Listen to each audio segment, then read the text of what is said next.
May is packed with astrology. Mercury stays retrograde until approximately the middle of the month, May 14th. We get the lunar eclipse in Scorpio, and Jupiter leaves the quick, impatient Aries for a steadier, grounded, earthy Taurus. Jupiter will stay in Taurus for a year, offering stability, but not before it squares Pluto later in May. Let's go for a deep dive and break some of the most important transits for all 12 signs.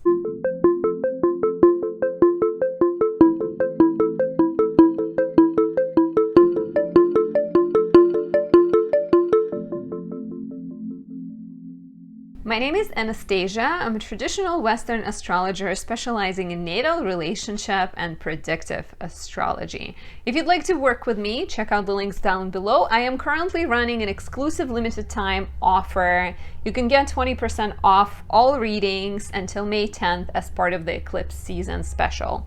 You need to use the code Eclipse Season 2023, lowercase, to get the discount.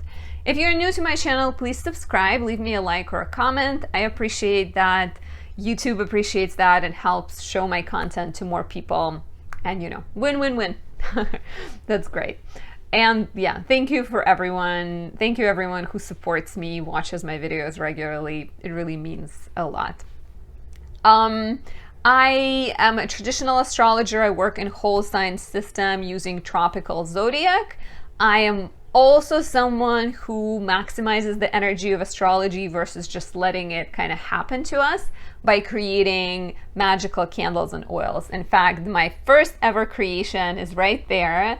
This is Sunlight in a Jar. These candles are sold out, but I highly recommend getting more stabilizing Moon in Cancer, Moonlit Trinity candles for the eclipse season, or Mercury in Virgo for Mercury retrograde. So you can check out my full selection on my website, anastasiadoesastrology.com.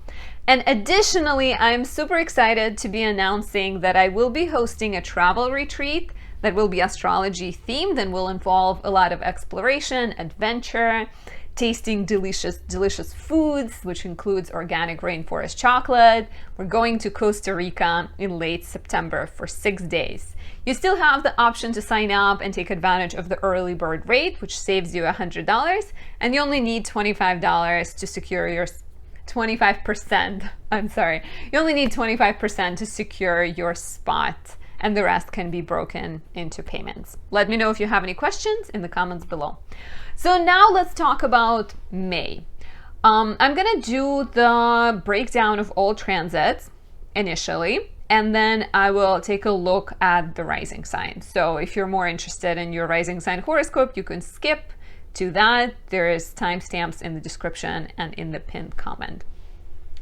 So the sun stays in Taurus until May 21st, with Mercury being retrograde in Taurus as well until May 14th. Mercury retrograde is, of course, a sign of a slower start to the month, right? We are being more introspective. We are called to think before acting.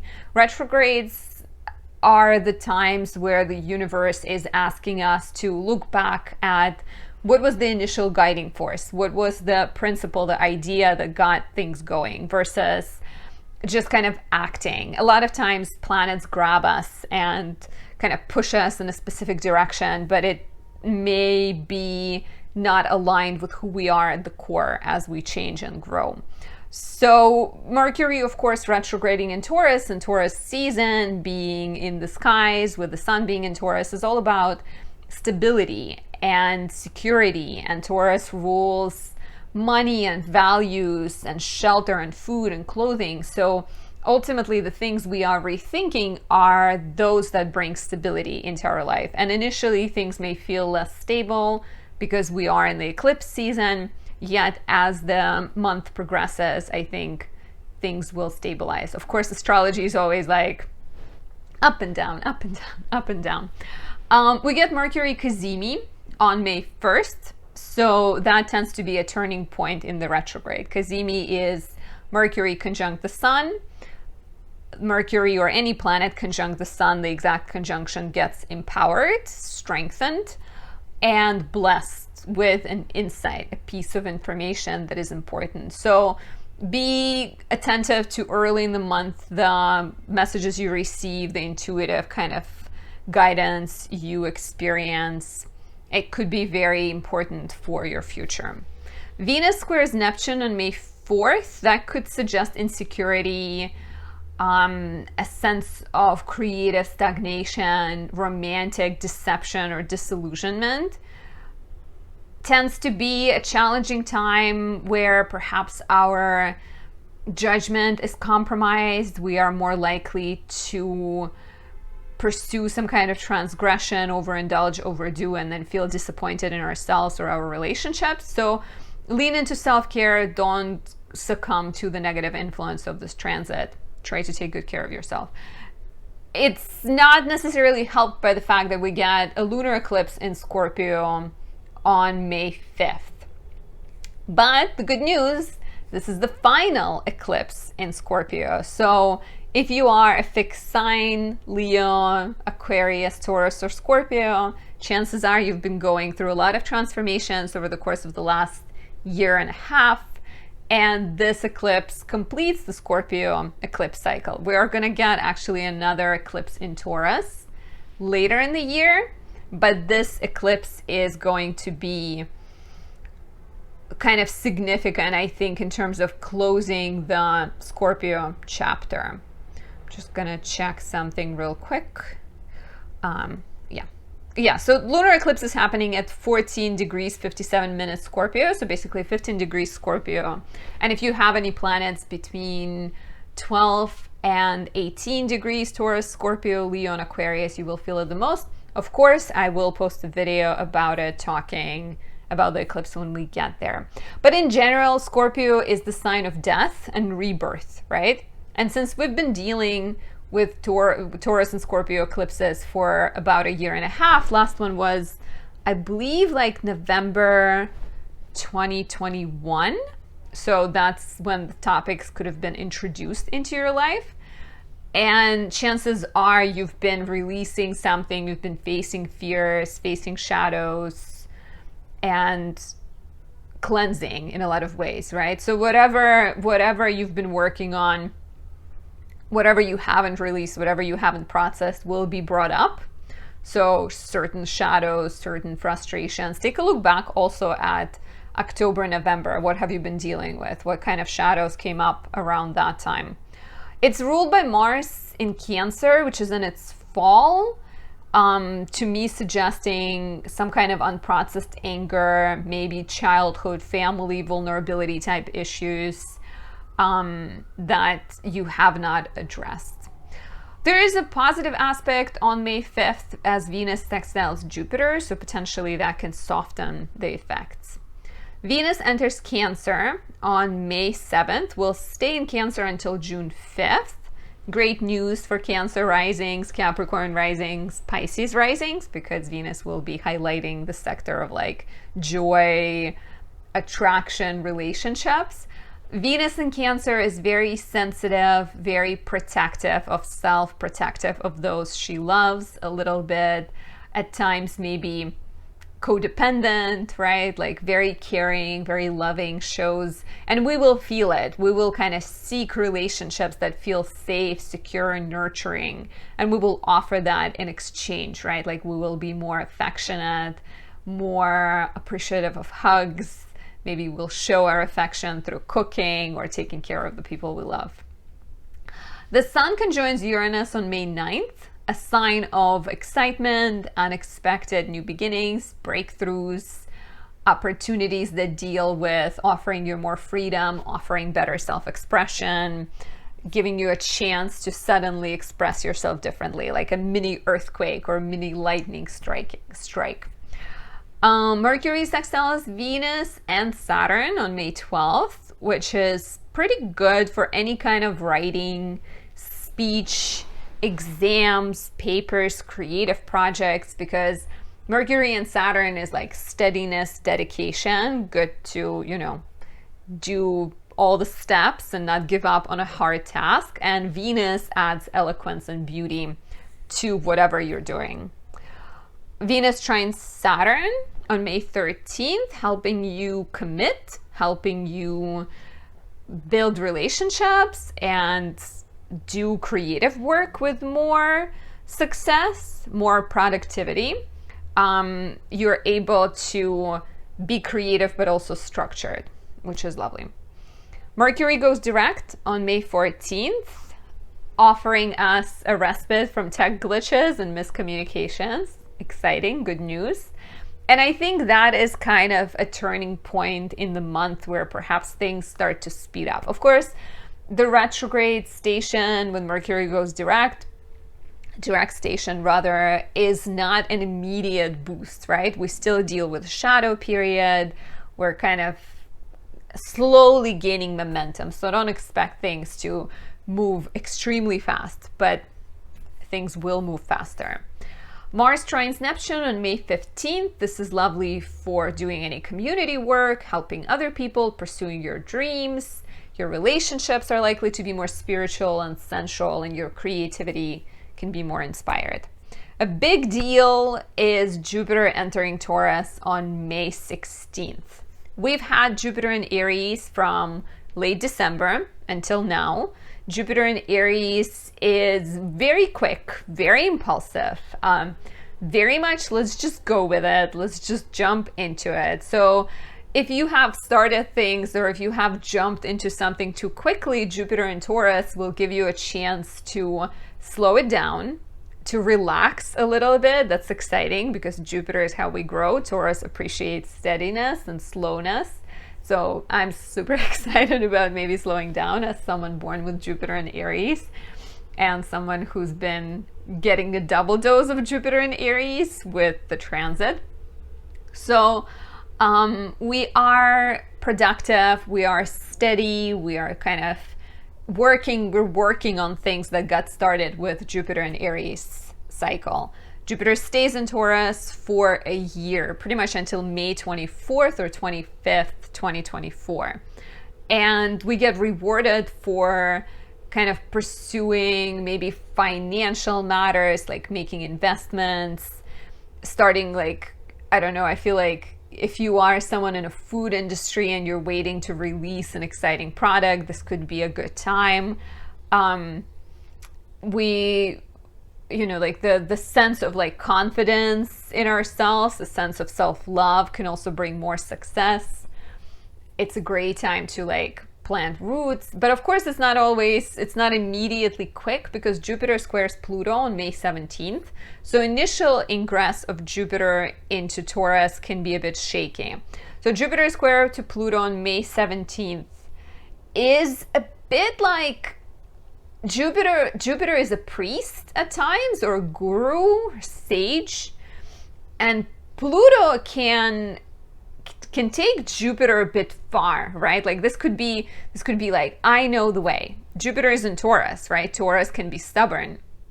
So there might be a sense of like, you get a very clear idea of what you want to do and you get like overzealous, you're like push others, you kind of act single-minded, self-righteous. So beware of that. Beware of kind of ideological debates. Sometimes Jupiter shines light on Pluto more darker topics, and it's a square, so it's not going to be easy. So seeing the shadow side of your own desires, of your own psyche, or of your relationships is possible here. I think Jupiter in a square to Pluto in like mid-May is very much an intense desire to find success, kind of a deep urge for power. And instead of acting on it, it might be better to take a step back and ask why you feel this way and try to be high-minded. There's a new moon in Taurus on May 19th, which is lovely. It's making good aspects. It's ruled by Venus in Cancer. It sextiles Mars in Cancer and Neptune in Pisces. So it's no longer a solar eclipse. We've had a lot of eclipses in Taurus. So here it looks like you are leaning towards coherence, stability, and like making changes to your life, perhaps after the retrograde, after the insights you've gained, or a chance you had to rethink, pivot. You're making changes that bring more coherence, stability, and peace. Mercury sextiles Saturn once more. We had one in April, on April 5th and on May 12th. So that is, once again, a gift of rational thinking, focus, and productivity. Mars enters Leo on May 20th and opposes Pluto. That, I'm not gonna lie, can be dramatic. Mars is me against others. Pluto is the shadow world, shadow lord, so you literally get the two opposing one another.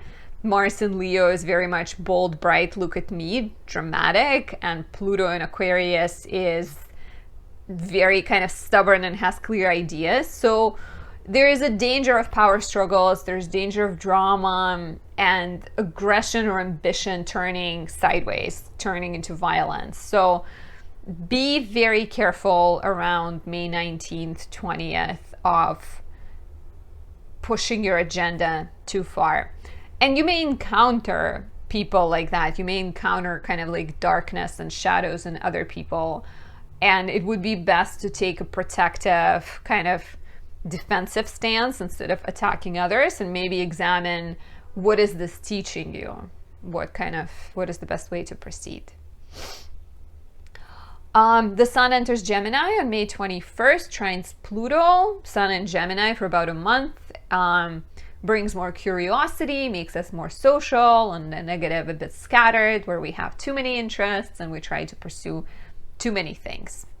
The Sun sextiles Mars on May 22nd, blessing us with energy, courage, vitality. It's a lovely time to start any new projects, to start a workout routine, and maybe seek support from other people. Mars squares Jupiter on May 23rd. This is like Mars wants to go. Jupiter is like, sure, let me give you steroids. So Mars a little bit like on steroids, and creates a danger of like acting rashly and recklessly and taking unnecessary risks, getting involved in get rich quick schemes and getting potentially into an accident. So another transit to mark, as be careful around this time.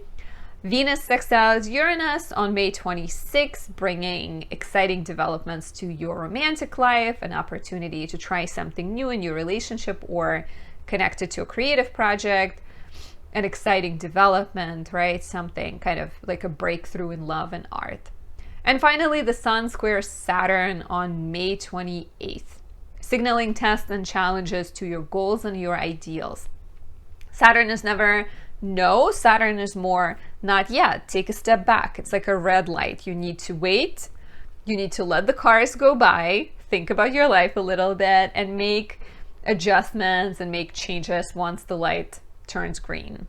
So if you face frustrating authority figures, delays, blocks, restrictions around late May, do not despair. Instead, take a step back, pivot, make some decisions, and stay patient. Now let's talk about the signs. I recommend listening for your rising sign because that determines where all of the transits fall in. But you can also listen for your sun or your moon.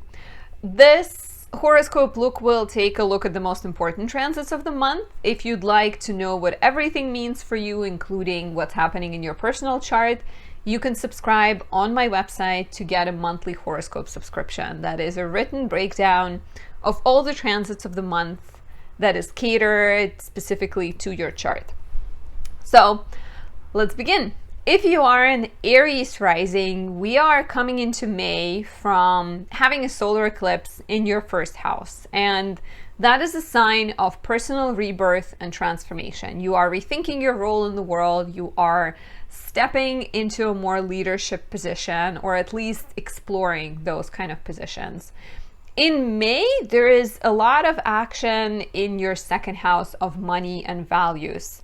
We have the Sun in Taurus here until May 21st. Mercury is in your second house the entire month. And this feels to me like if you are rethinking who you are and you are maybe moving or starting a new job or rediscovering yourself with all of this action in the second house, you're either wondering, and with Mercury being retrograde here until May 14th, it may be the time for you to look at your values and think what is truly important to you, right? And figure that out. And once you do, you may also need to allocate some finances. Let's say you want to move and that means needing to figure out a budget to afford the move. Or you want to go to school and you need to kind of change some of your money matters. This might also be the sign that what you've discovered about yourself is now translating into asking for more money or making a professional change. Perhaps you figured out that you love astrology and you want to become an astrologer now. And so you're looking for that new source of income with all of the Taurus action in your chart. There's a new moon in Taurus on May 19th, which may just be the opportunity you need, or a new start, a new financial beginning, a raise, an exciting professional opportunity, or a chance to start a business potentially. We get the final solar eclipse in Scorpio, lunar eclipse in Scorpio, on May 5th. Scorpio is your 8th house, and this is a completion of a chapter that started almost a year and a half ago in November 2021. Take a look back at what was happening in your life then, or even closer to that, take a look at October, November 2022 when we had eclipses in Taurus and Scorpio. Here we are looking at the 8th house, and 8th house deals with your connections to other people. It's both money other people share with you, dependencies other people have on you, or dependencies you have on them. So money, and also kind of more spiritual things that you don't always talk about. So with a lunar eclipse, the final lunar eclipse, I don't know why my notes say solar eclipse. With the lunar eclipse here, you are getting to kind of clean out the final cobwebs in your relationships with others, and maybe have final conversations, right? The eclipse is ruled by Mars in Cancer, and Cancer is your 4th house. So I wonder if these dynamics are somehow connected to your household and people you live with. Maybe there's an unhealthy dependence on someone, or maybe you're taking care of someone who's almost ready to stand on their own 2 feet, and it's about talking to them and kind of exploring, allowing them to have their freedom and asking for your own freedom. So lunar eclipse in the 8th house could be very much about healing a relationship, having a tough conversation, paying off some kind of debt, literal or more spiritual debt, freeing yourself, I may be repeating myself, but like freeing yourself from a dependency and completing some kind of connection, right? Could also be like very much insightful about your psyche and what needs to be released. Venus enters Cancer, your 4th house, on May 7th, stays here until June 5th.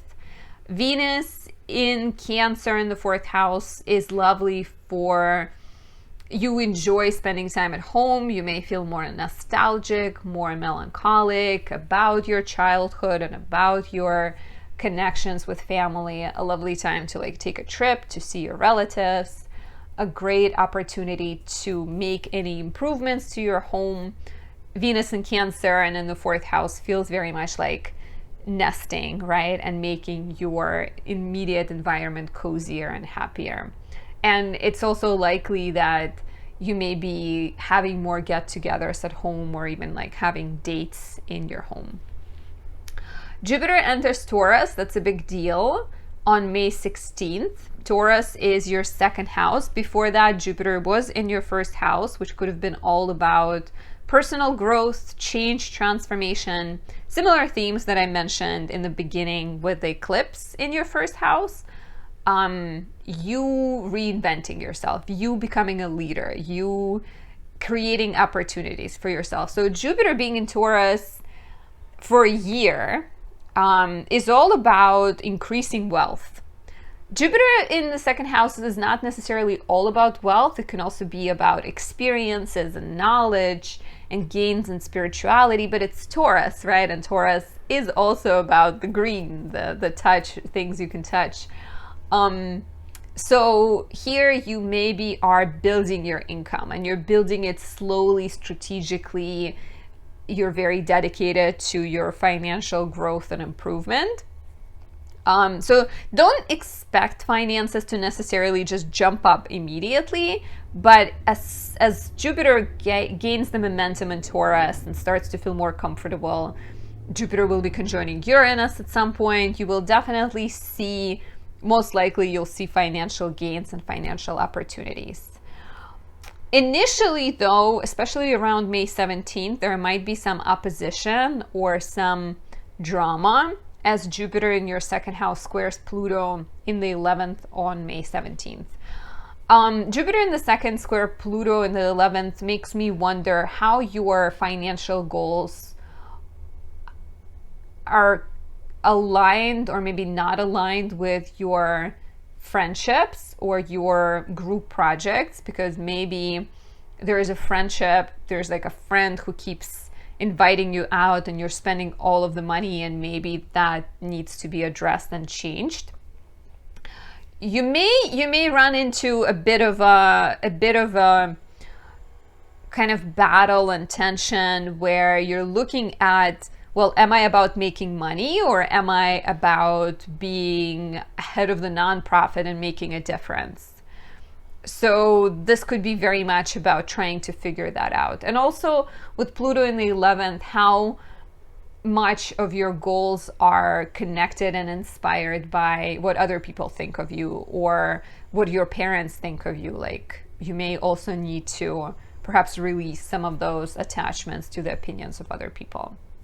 Mars enters Leo, your 5th house, on May 20th. And Mars will stay in Leo until, let me tell you, until July 10th. So Mars enters Leo for about a month and a half, and opposes Pluto in the 11th immediately on May 20th. So Mars in Leo starts off a bit shaky.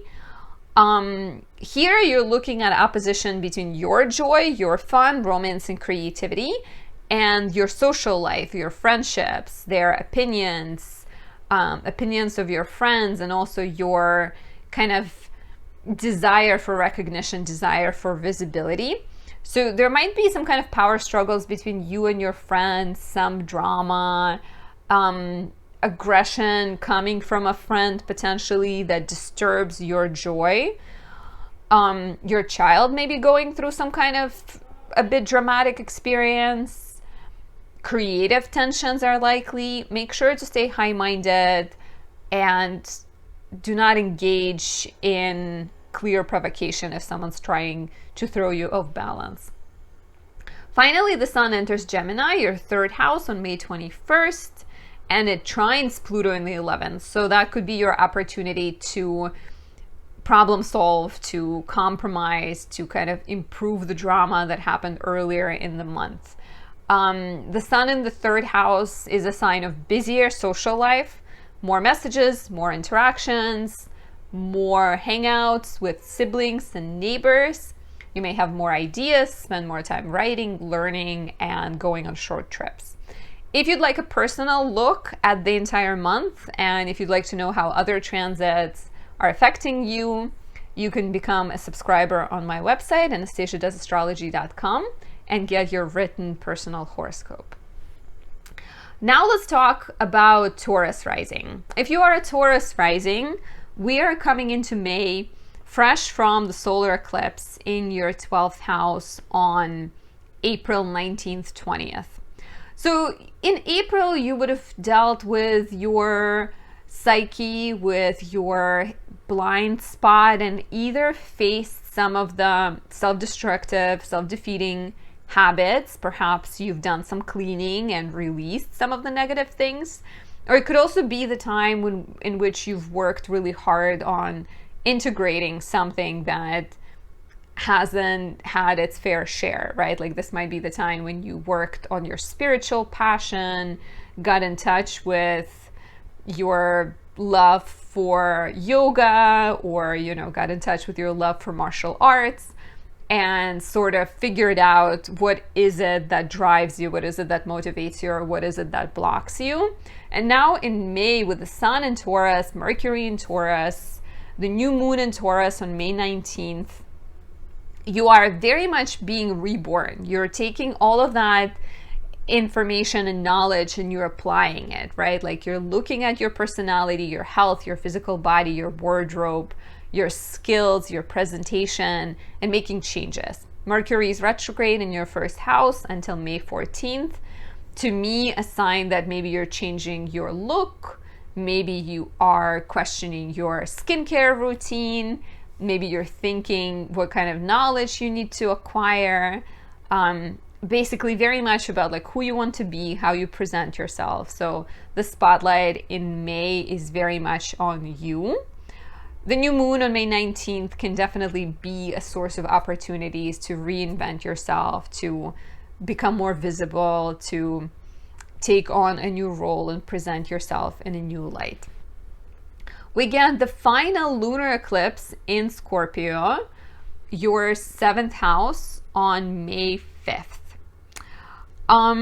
So this is a continuation of a story that started in your relationship or in your partnership, in your business back in November 2021. And we've had eclipses in Taurus and Scorpio for a while, right? So this is a closing and change in the relationship sector. Take a look back at what got started in your romantic life in November 2021, or even more recently with the eclipses we had in October, November 2022.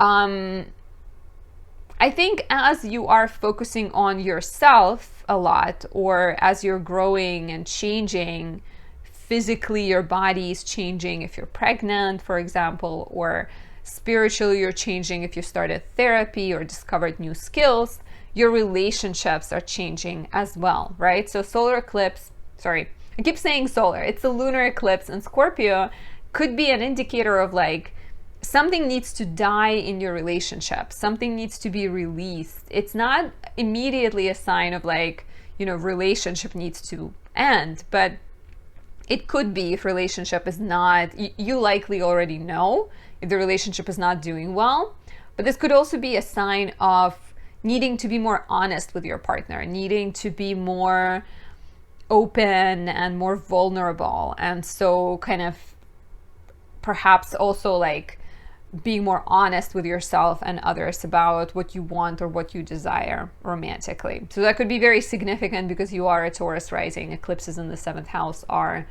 big and important. And let me know if you remember what was happening in your relationships in October, November 2022.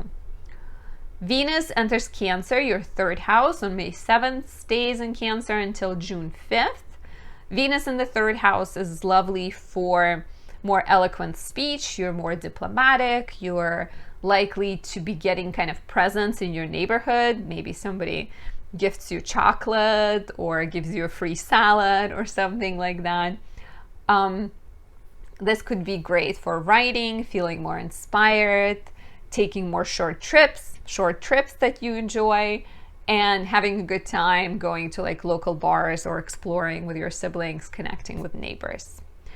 We have a really big, important shift for you on May 16th as Jupiter enters Taurus.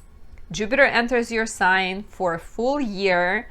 Jupiter in the 1st house is always the time to be a leader, to be a teacher, to be a mentor and a guide, and Jupiter offers good luck and abundance and opportunities. So everything that you've been working on and integrating and processing with Jupiter in your 1st house, you will get a chance to get rooted in it and kind of work on it slowly with dedication, patience, and perseverance. It may not be immediate gains, right? Taurus is not the fastest sign, but whatever progress you make, it will be long-lasting, it will be stable. Initially, though, as Jupiter enters Taurus, it squares Pluto pretty much immediately on May 17th.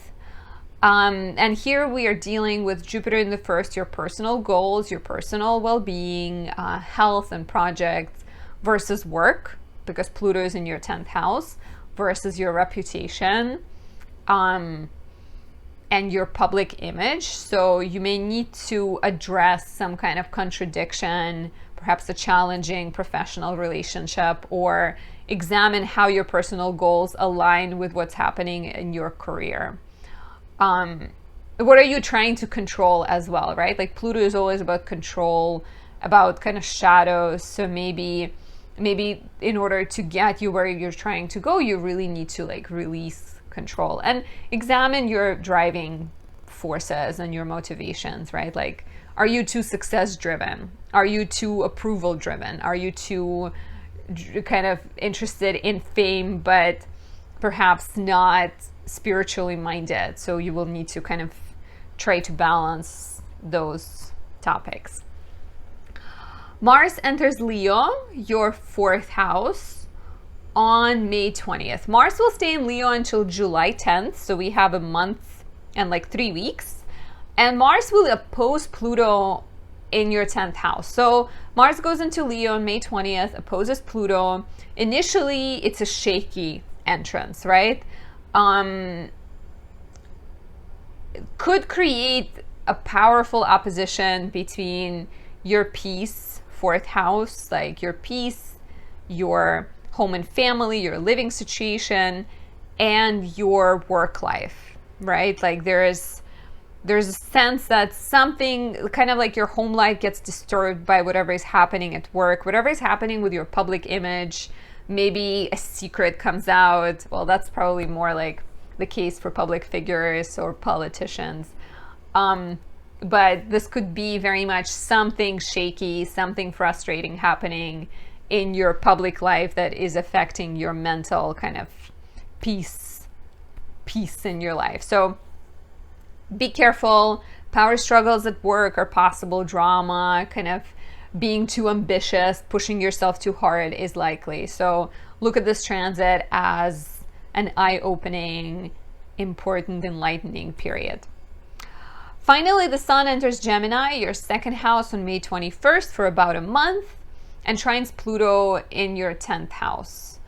So the Sun in Gemini in the 2nd house is your opportunity to examine your finances, your values, and perhaps make changes, make positive adjustments to your money. And the fact that it trines Pluto in the 10th house, I feel like if you face some kind of drama, it can be resolved around this time and kind of things can be smoothed out. Could also be a sign of a financial gain, a bonus, return on investment. And basically, Gemini season for you is all about sorting through financial matters, paying off taxes. I guess we're done with taxes in the US, but like dealing with debts, rethinking your money, investing, spending more, or saving more. And if you'd like a personal look at May with more in-depth information and personal transits, you can become a subscriber on my website, anastasiadoesastrology.com, to get your personal horoscope with a lot more information. It's a written description of the month, emailed to you early in the month. Now, if you are a Gemini rising, we are entering May fresh from the solar eclipse in your 11th house. So solar eclipse happened on April 20th in your 11th house, potentially introducing new beginnings in your social life, opportunities connected to social media, opportunities related to being a leader, pioneering ideas, presenting ideas, working with groups of people. Perhaps a seed was planted of a new kind of hope, new dream, new beginning. Now, as we move in May, and the Sun has entered Taurus, Mercury's retrograding in Taurus, your 12th house, until May 14th, you are in a bit of like hibernation mode. You are maybe more introspective. You can be traveling. You're like, 12th house is always the time of either deep contemplation or escape and kind of going away and traveling somewhere. So in the 12th house, if it is contemplation, right, you may be addressing and examining your own blind spots, your own bad habits, things that are standing in your way, and kind of behavior patterns that are unhelpful, especially with Mercury being retrograde until May 14th. You may be doing therapy, you may be healing. You may be also understanding yourself better, right? Like blind spot is not always a negative thing. Sometimes it's a passion you have or a vision you have that is getting ready to be born. And as the sun enters Gemini on May 21st, you are going to become more visible. So the first kind of 2/3 of the month are more quiet, thinking, pondering, not announcing things, and later you're kind of become more like energized and visible and ready to step out and show up and present ideas. There is a new moon on May 19th, which is potentially a bright moment in that introspective cycle where you get to face your inner demons, make adjustments, heal, and understand something. I know I shared this before, but when I had a new moon in my 12th house, it was very clear, shown to me by the universe and the gods, the planets, that I did not have a good relationship with social media, that I would overdo it. I would stay on Instagram longer, and I would kind of allow my boundaries to be violated, or like, it's kind of, maybe I'm making it sound a bit too dramatic, but it felt like it was encroaching into on my peace and my mental state. So for me, new moon in the 12th house was definitely about like implementing better policy when it comes to that. So new moon on May 19th could be enlightening in terms of, this is what I need to change, this is who I need to become, and this is how I might be blocking myself. We get the final lunar eclipse in Scorpio, your 6th house, on May 5th. This is a chapter that would have started back in November 2021. We had 2 more eclipses in October and November 2022. So take a look back. What was happening in your health, in your work life, kind of what was happening connected to your diet and your physical body. Have you been taking good care of yourself, right? I think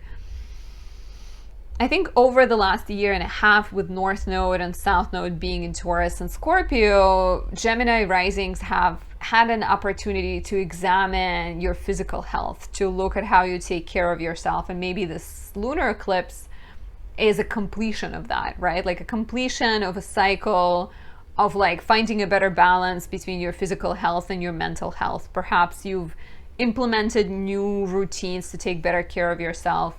Perhaps you've completed some kind of professional chapter where you realize that what you do professionally is not satisfying, or it's not fully what makes you happy, right? So there's a chance of kind of release anything self-defeating, release anything unhealthy, close some kind of bad habit, and perhaps start working on creating a better work-life balance. And like I said, take a look back at the end of last year or November 2021 to see what issues came up in terms of work, health, diet, long-term projects. Venus enters Cancer, your 2nd house, on May 7th, stays here until June 5th. Venus in the 2nd house is always a chance to spend more money, but it also could be a gift, right? Venus in the 2nd house could be, maybe money is coming to you, maybe it's coming to you from family, from your loved ones. There might be opportunities to increase your income, to get some kind of bonus, to spend on beauty and art, or maybe spend on something that is homey and beautiful. And like I said, potentially spending more money, buying more gifts for people you love, investing into the home, investing into family and real estate. Jupiter enters Taurus, your 12th house, on May 16th, starting a year-long cycle of spiritual growth, expansion, and healing. So Jupiter will stay in Taurus for a full year. Expect your interest in astrology to potentially triple, or your overall kind of spiritual alignment to become more pronounced, right? Jupiter in the 12th will definitely improve your mental state. I think it will direct you towards all these less tangible ways of making you feel better. So it could be therapy, it could be astrology, tarot, some kind of yoga and spiritual practice. So it can align you with those topics. It can help you heal. It can help you release something unhealthy. And it can also shine light on a hidden side of yourself that wants to help others, that wants to improve the lives of those less fortunate than you, potentially.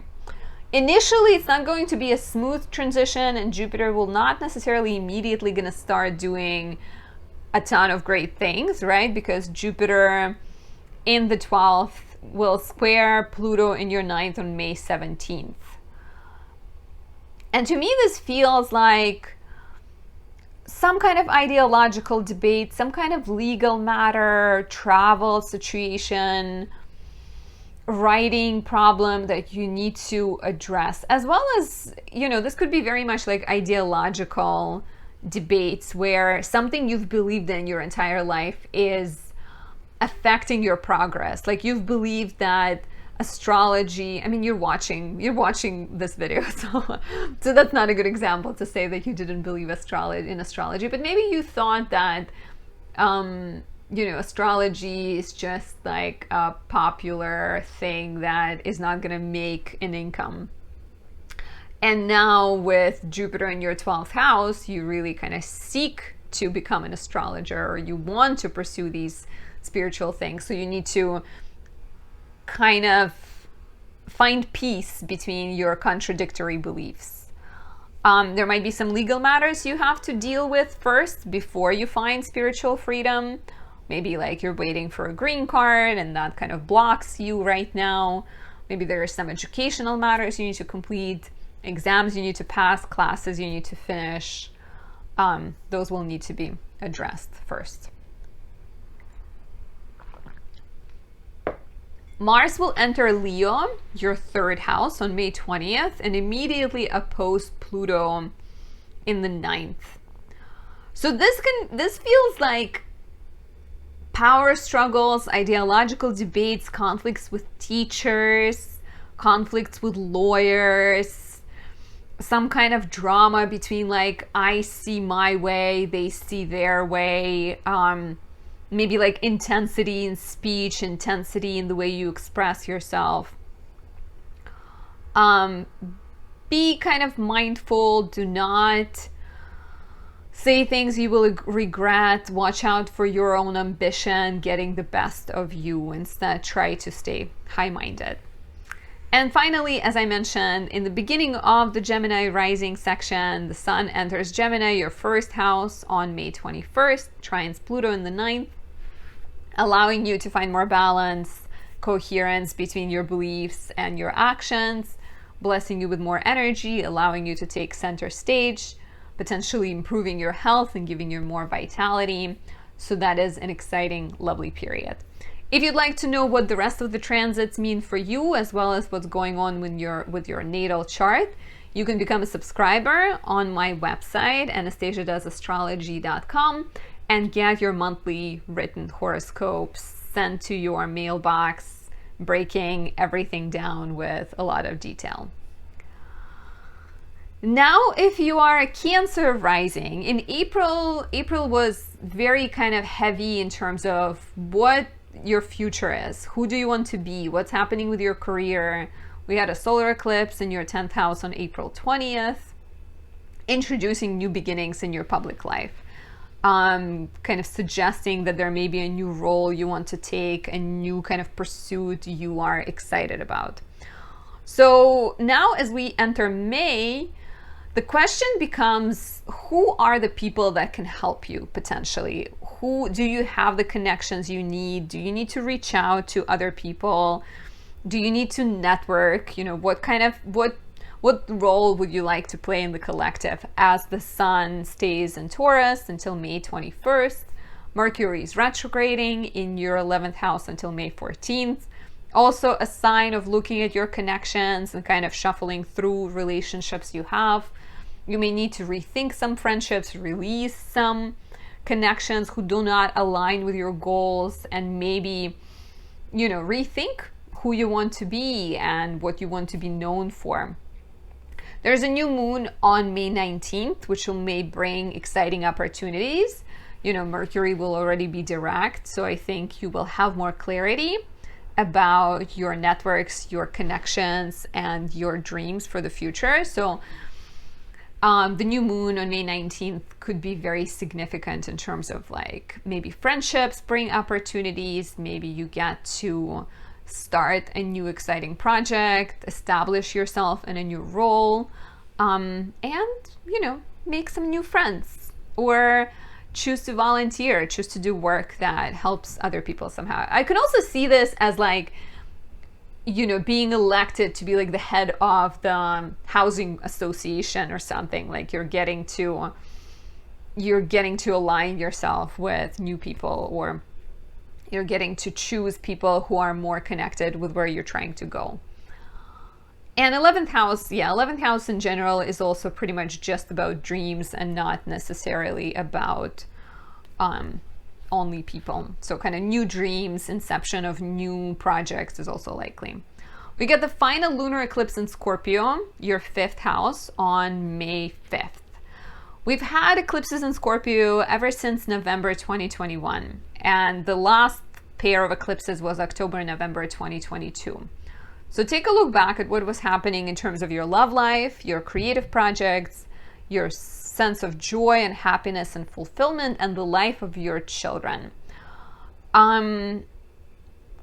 This eclipse is ruled by Mars in Cancer in your 1st house. Mars in Cancer is in its fall, and Scorpio eclipses are always about death and rebirth, and this is a lunar eclipse. So I wonder if you're looking at your fears, looking at the fears connected with being vulnerable, or looking at the fears connected with some kind of insecurity. It's a lunar eclipse in the 5th house, so it's a sense of completion of a romantic chapter. And maybe you are realizing what you want romantically. You may need to clear something up, close some kind of unhealthy relationship, or have some tough conversations. So it's not necessarily the easiest energy, because in order to move to a better relationship, in order to connect better, you have to face the shadows. So I think that's what this eclipse is about. It's about cleaning out anything that's been unsaid and unprocessed and demands to be released. There might be changes in your creative project, completion of a creative project, and changes in the lives of your kids too, where you are once again examining where are you holding on too tightly, what kind of unhealthy relationships you have, what kind of unhealthy dynamics you need to release. An exciting transit is Venus entering Cancer, your 1st house, on May 7th. Venus stays here for about a month until June 5th. Venus in the 1st house is always lovely. She gives you a boost of charm, beauty, attractiveness, exciting opportunity to be more magnetic, to be more appealing, to draw in people, to get support. Lovely time for any beauty procedures and changing your wardrobe. So have fun with that transit. A big one, another big transit occurs on May 16th as Jupiter enters Taurus, your 11th house. Jupiter is in its house Joy in the 11th house. It gives you access to new groups of people. It will stay in Taurus for a year, allowing you to expand your network, to expand your influence. I've seen a Gemini rising with Jupiter being in the Aries in her 11th house gain thousands, hundreds of thousands followers on Instagram. So if you're looking to start a social media page, if you're looking to share your knowledge with other people, there couldn't be a better time. Great time to, shine in the collective, volunteer, become the head of some kind of board, put your name out there, pursue new dreams. But it's not going to be immediately easy, because on May 17th, Jupiter will square Pluto. And here we have Jupiter in the 11th, Jupiter that wants to pursue new dreams, start new beginnings, start new projects. In contrast with Pluto in the 8th. And Pluto in the 8th is financial debts, dependencies, agreements you have with other people, anything that's holding you back. So here you have this like excitement and desire to get to this new promised land, right? To get more influential, to become more known, to meet new people. Yet you are somehow tied to others, or you have debts you have to first pay. Are your finances in order, right? Like, who and what are you bound to? How can you find more freedom? So dramatic exchanges, kind of dramatic, explosive things can happen around this time. So be mindful, be careful, and try to find more freedom. Use this, do not attack other people. Instead, look within and see what can you do to free yourself from negativity. Mars enters Leo, your second house, until July 10th. My stomach keeps making weird noises. I don't know if the microphone can pick it up. So Mars enters Leo, and this is the time to hustle professionally, hustle financially. Mars opposes Pluto pretty much immediately. So a lot of Pluto action around May 17th, 20th. So Mars in Leo, your second house, opposite Pluto in the 8th on May 20th, is very much like my money, my values versus their money, their values. So expect drama around finances, drama around agreements with other people. Maybe you have your mother helping you with your child, and you sort of realize that you're being too controlling of her, or like you feel like she owes you something, which, is more like negative manifestation of it. But definitely watch out for like fights about money, values, debts, aggression, and powerful ambition that can turn into like negative expression, violence, and conflicts. Stay high-minded as much as you can. And finally, the Sun enters Gemini, your 12th house, on May 21st, and trines Pluto in your 8th house, potentially offering a solution to all of the drama from earlier in the month, and also boosting up your spiritual sense, kind of focusing you more on peace and collaboration. You're likely to feel more introspective. You may kind of withdraw from the scene and take a step back and kind of examine your self-defeating tendencies, get more clear about what needs to be released, what needs to be changed, and also get in touch with your hidden passions and your hidden interests, so that perhaps you can implement them better once Cancer season begins and the Sun enters your first house. If you'd like a personal horoscope and you'd like to know what these transits and many more, including personal ones, mean for you, I send out written horoscopes to all of my subscribers in the beginning of the month. And to become a subscriber, go to my website, anastasiadoesastrology.com, and purchase a subscription. You can cancel it at any time, and it offers you exclusive access to more of my headspace. If you are a Leo rising, April could have brought up a lot of topics connected to your beliefs, your vision, your place in the world, your education, your knowledge, with the solar eclipse we had in Aries on April 20th. So you may be questioning where you want to live, questioning who you want to be, whether you need to get any education, or how can you get your views and your opinions to be more public and more known. And as May comes around, we have the Sun in Taurus until May 21st, Mercury's retrograde in Taurus until May 14th. We get a new moon in Taurus on May 19th. So all of this is activating your 10th house. And here you're taking a look at how you can use your knowledge, with this like inception that happened with the solar eclipse in Aries, and turn it into new professional beginnings. But it's not going to be immediately kind of fast. Like there is a lot of focus on career, but Mercury is retrograde, right? So Mercury retrograde is a sign of a slower Taurus season. And things do pick up when we get that new moon on May 19th. So you're examining your professional life, your aspirations. You may be looking back at the dreams you once had or connections you once had. A lot of times Mercury retrograde in the 10th house could be a sign of reconnecting with old bosses, looking at old projects, restarting old projects, even connecting, like restarting a job or going back to an old job. Be aware that there might be delays, confusion, uncertainty connected to work. But like I said, the new moon on May 19th is an exciting new start that can bring opportunities to pursue new professional things and connect with new people, start a business, do something fun. We get the final lunar eclipse in Scorpio, your 4th house, on May 5th. The lunar eclipse in Scorpio for you is all about family, home, living situation. It can bring change to those matters. It is likely that the changes that happen around this time have been long time coming.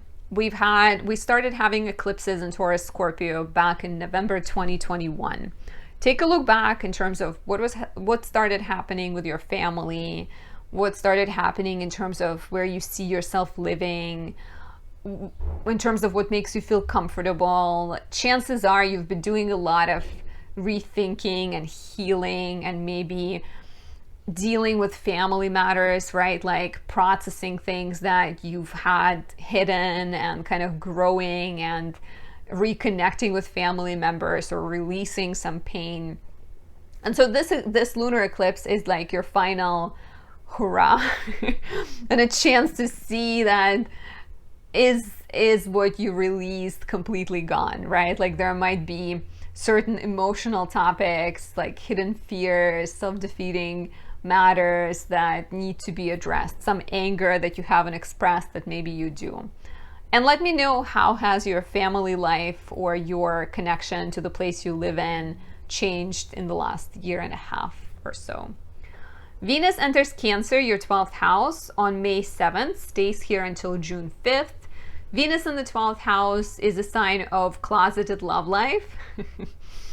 It might be a sign that you're just traveling with your partner and you're reconnecting with them or connecting with them in the privacy of like a remote cabin.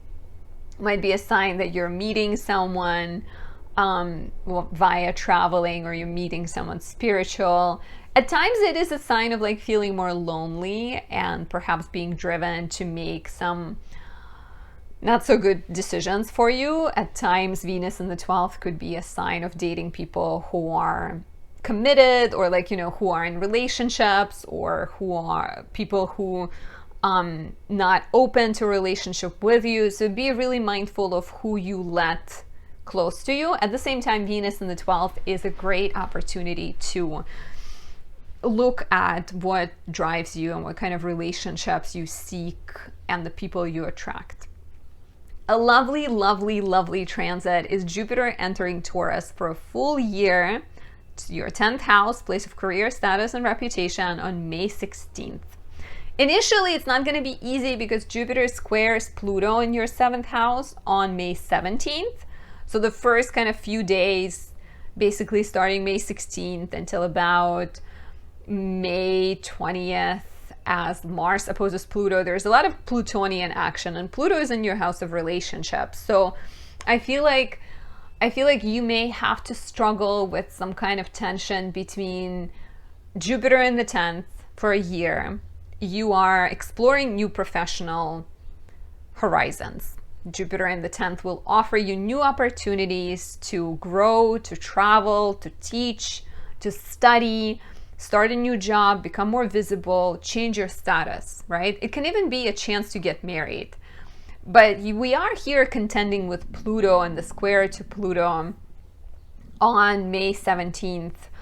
And Pluto being in the house of relationships, to me, is a sign of something in your relationship sector is potentially at odds with your career pursuits, or something in your business partnership is at odds with what you want to do. So you will have to address those topics. It might be your partner trying to control you, your partner having better ideas that contradict your ideas, different values within the partnership. And once again, it could be business relationship, it could be personal relationship, it could even be like a parent relationship if your parent is kind of like your spouse.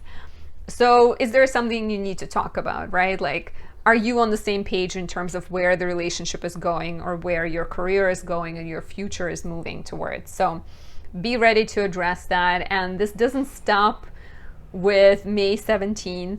Mars enters Leo, your first house, on May 20th, and immediately opposes Pluto in your 7th house. So May 20th has that danger of power struggles, disagreements. It's very much me, I want this, and partner is like, but I want this, I think this is smarter. Pluto in Aquarius in the 7th house.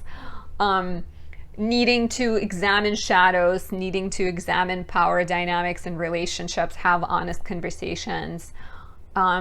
Be mindful of like things going sour easily, because what you say around this time has so much weight and can be deadly. Just be mindful. Finally, the Sun enters Gemini, your 11th house, on May 21st and trines Pluto in the 7th, potentially offering you an opportunity to negotiate, problem solve, compromise. The Sun in the 11th is also a sign of a more social period where you're going out more, networking, connecting with other people. These are the most important transits. If you'd like to know more about May, you can subscribe on my website to get your written monthly horoscope that involves a lot more in-depth look that is tailored to your chart and describes transits that are unique to you. Check out anastasiasastrology.com for more.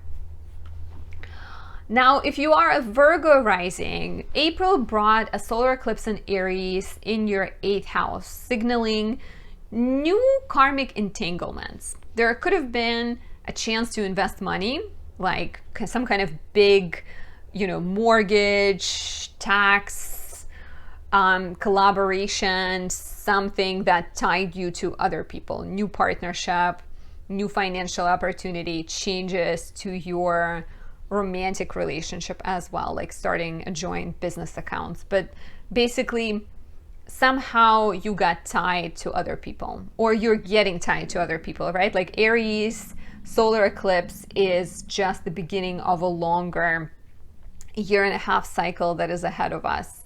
So now in May, with all of the Taurus action, you are looking at the 9th house, and you're either considering making this entanglement legal, or you're consulting a lawyer, or you're questioning your beliefs, your views, and your opinions, right?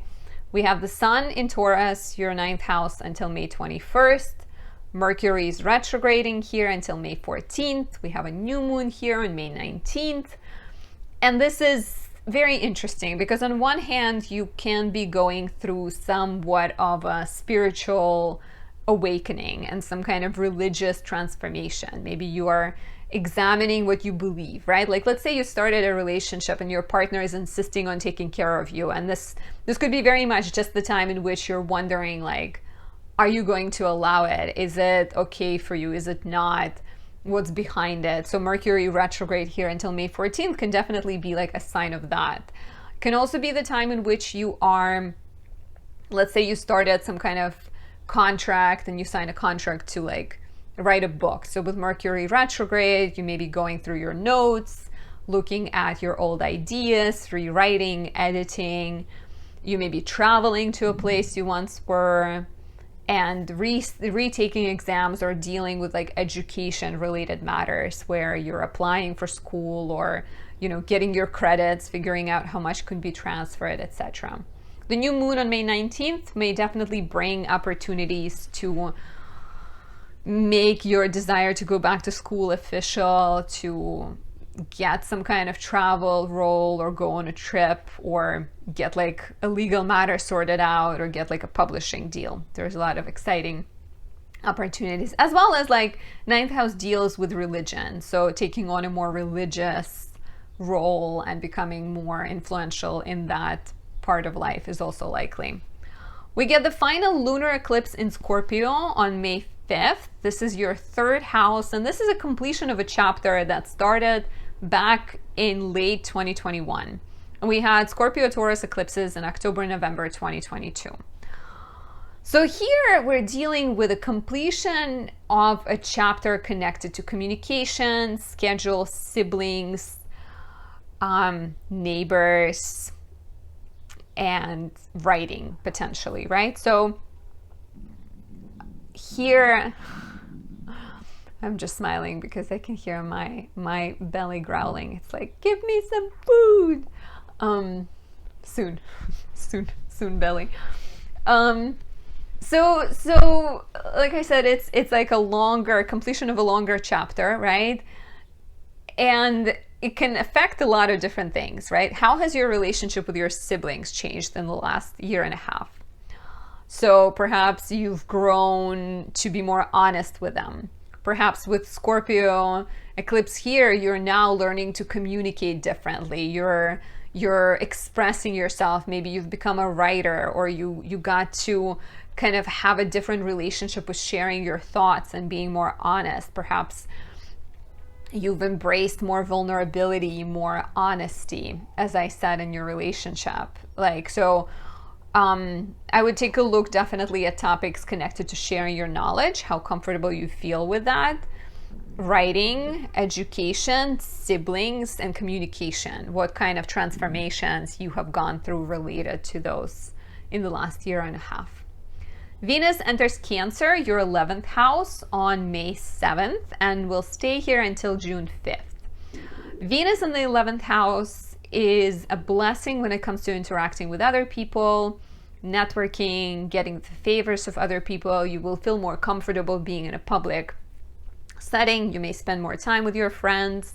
Maybe you're traveling with them. Maybe you're working with them. You can feel more inspired, more creative, and I think getting together with others will feel especially enjoyable. And it's a great opportunity to reach out to people for advice, for help, for mentorship and guidance. An exciting transit occurs on May 16th as Jupiter enters Taurus, your 9th house, for a full year.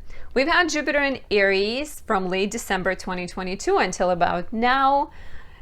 Quick, urgent, kind of passionate, just do it energy in the house of collaborations and joining resources, investing money, kind of getting a mortgage. So Jupiter in Aries could have planted seeds of new beginnings, encouraging you to start new relationships, new agreements, tie yourself to other people. Now that Jupiter enters Taurus, it slows things down. It kind of makes you more steady, more determined, maybe kind of calls you to rethink what matters to you and calls you to enjoy life a little bit more, to kind of take things one step at a time.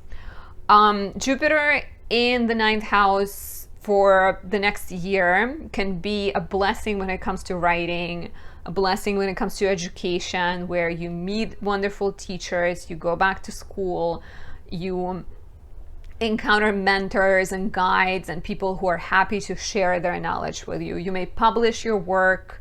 You may, if you are dealing with any kind of legal battles, this could be the time when they get resolved in your favor.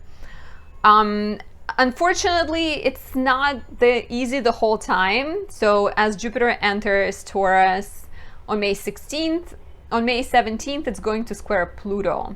So here we have Jupiter in the 9th, your desire to expand, squaring Pluto in the 6th, which is a sign of something immediately that, like a person that needs your attention, like if you have a child that you take care of, or a work matter, or a colleague that gets to be annoying, or some kind of like pressing issue, even like health matter can be taking you out of it for a little bit and creating a sense of frustration. So don't get discouraged. Instead, take things easy and kind of address things as they come up. We have Mars entering Leo, your 12th house, on May 20th and opposing Pluto in your 6th house immediately.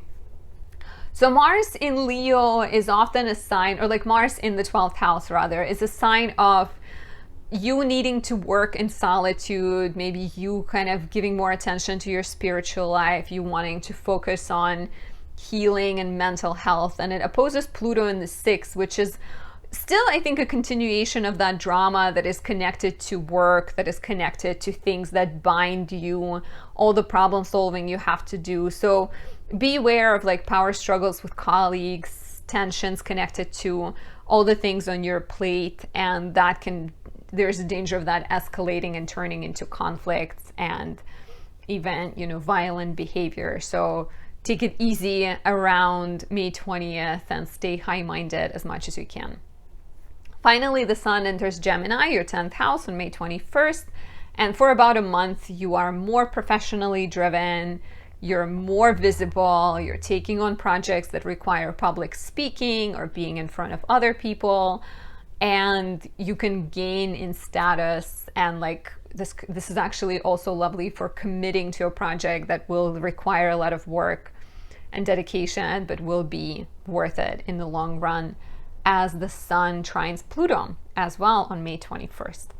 So these are the main transits for Virgo risings. If you'd like more, if you'd like to know how all of the transits, all of the important ones, as well as personal transits, are affecting you, you can purchase a horoscope subscription to get monthly written horoscopes in your mailbox on my website, anastasiadoesastrology.com. And let me know how this resonated in the comments below as well.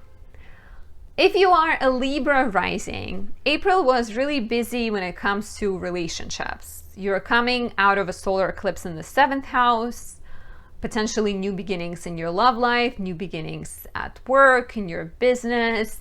There is a lot of urgency. There's like, April could have been very much like, go do now excitement, right? Now in May, we are in Taurus season, so things feel slower. You're actually getting a chance to zoom out and maybe take a look at the finances, at agreements, kind of maybe understand what you rushed into or what you're signing up under, right? Like you may be examining financial matters, debts, taxes, kind of inheritance, dealing with the money side of thing potentially, or like even looking, Mercury's retrograde in Taurus until May 14th. You may be examining how money is affecting your relationships, right? Like let's say you are dating someone and you're moving in together and you need to have some serious conversations about who pays for what, or you just signed a new job contract and you need to figure out how they pay you, you know, what's part of your responsibilities, etc. So like taking a close look at what you owe to others and what is owed to you is likely. There might also be sudden kind of expenditures and things you need to spend on that maybe you didn't realize. There's a new moon on May 19th, and that could be a sign of opportunities to work with others, or maybe a sense of more clarity when it comes to investments and your contracts with other people. We get the final lunar eclipse in Scorpio, your 2nd house, on May 5th. This is a completion of a really long chapter that would have started in late 2021 with the first eclipse in Scorpio. And eclipses in Scorpio are always about like death, rebirth, shedding, releasing. And this one is a lunar eclipse, so it's even more so about completing a chapter. And here we're looking at your house of values and your house of finances. So you can take a look at how your values have changed since late 2021 or even October, November 2022 when we had more eclipses. And especially examine how your goals have changed, right? Like what is important to you? Where are you holding on to tightly? What fears you have that are maybe blocking your growth, your professional or romantic growth?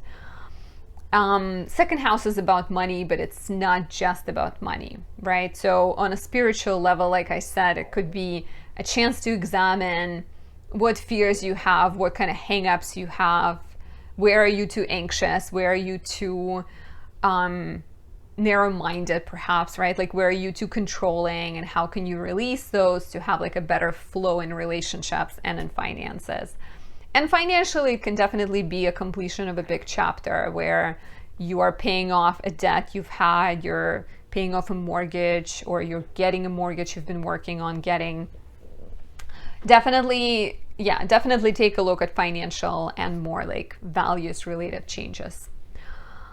Venus enters Cancer, your 10th house, on May 7th, stays here until June 5th. This is beautiful for professional pursuits, doing things you like to do, being more blessed professionally, where you're enjoying your work more. Maybe there is projects that allow you to shine a little bit, that allow you to show your sense of aesthetics and your design skills. You are ruled by Venus after all, so you do have a great sense of style. So I just feel like as a Libra rising, I'm like giving myself compliments. You're so good, you're so great. And it applies to all of us, to everyone listening, even if you're not a Libra rising. But yeah, like, you know, Venus in Cancer from May 7th until June 5th is a wonderful opportunity to apply your creative knowledge, to stretch your creative muscles and show up in the best way possible professionally. A big shift happens on May 16th as Jupiter enters Taurus, your 8th house. So Jupiter in the 8th house is interesting, right? We've had Jupiter in Aries from late December and even earlier in 2022, but from late December until now. Aries is about partnerships, not for you because you're a Libra rising. But Aries was in the 7th house. Jupiter in Aries is very like quick, impulsive, just do it energy. So there could have been new inceptions of things, new partnerships, new agreements, new relationships, but they could have happened very suddenly. And now that Jupiter gets a chance to spend a year at a very leisurely pace in Taurus, you're getting to take a look at how these agreements are going to grow. How do they need to be watered? How do they need to be tended to? And you're likely asking important questions, having important conversations, negotiating, working on building things slowly, right? Like let's say you signed up to lead a conference, right? And you didn't think about all the steps that will be involved. So now with Jupiter being in your 8th house, you are figuring out emails, I don't know, starting an email list, sending emails, figuring out promotion campaigns. So this could be very much about like step-by-step action. This could also be about finances in your relationship or agreements in your relationship if you've entered one. Business partnership agreements, right? Like needing to get more clear about what each of you owes to one another, how aligned you are. And initially it can be a bumpy road because we have Jupiter squaring Pluto on May 17th. So there might be some disagreements between you and your romantic partner. There might be some displays of power, some kind of tensions, and the tension can be connected to your creative vision, to your romantic matters, to your child and child-related matters. So needing to examine the values and questions in a partnership is highly likely. Mars enters Leo, your 11th house, on May 20th and opposes Pluto immediately. So Mars entering Leo, gonna stay in Leo until July 10th, is very busy time socially. I think you can be leading groups of people, you can be presenting work on social media, you can be hustling more, spending more time with friends. At the same time, the opposition to Pluto in the 5th feels like some kind of tension between your social life and your personal life. Maybe your friends and your significant other, maybe your public life and your child needing your attention. So there might be some dramatic, angry exchanges, and make sure to stay high-minded, make sure to not get involved and not escalate it. Finally, the sun enters Gemini, your 9th house, on May 21st and trines Pluto in the 5th. And this feels like you are either getting some new perspective or getting some knowledge, or getting a chance to maybe smooth over some of the drama that got started earlier in the month. You may be getting opportunities to travel, to learn and write and expand your life through new pursuits. If you'd like a fuller look at May, you can become a subscriber on my website and get your personal horoscope that is tailored uniquely to your chart and covers a lot more ground, delivered to your email at the beginning of every month. Check out AnastasiaDoesAstrology.com to subscribe. Now, if you are a Scorpio rising, in April we had a lot of action in your house of work, service, health, and everyday life. We had an eclipse here, so there might be some new beginnings, whether you are starting a new project that requires a lot of time, or you are committing to something, you're dedicating your time to something important to you, right? And it could be work related, where you're starting a business, or it could be more personal related, where maybe you're trying to have a baby, right? And these new beginnings in the house of health could have been about like, okay, I'm going to drink water, I'm going to eat healthy so that my body, or I'm going to start exercising so that my body is ready to welcome a child. So now as we go into May, the sun has entered your 7th house of relationships, stays there in the sign of Taurus until May 21st.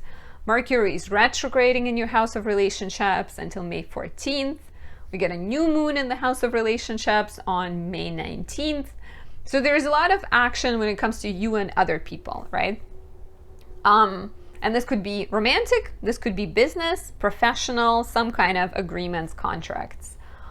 With Mercury retrograde, though, the start of the month is rather slow, and you may be doing a lot of careful consideration. Maybe you are talking to your partner about important matters, you are negotiating, you are figuring things out. Exes can be coming into your life and kind of knocking on your door and being like, hello, as they do once in a while, right? They're like, oh, what's up?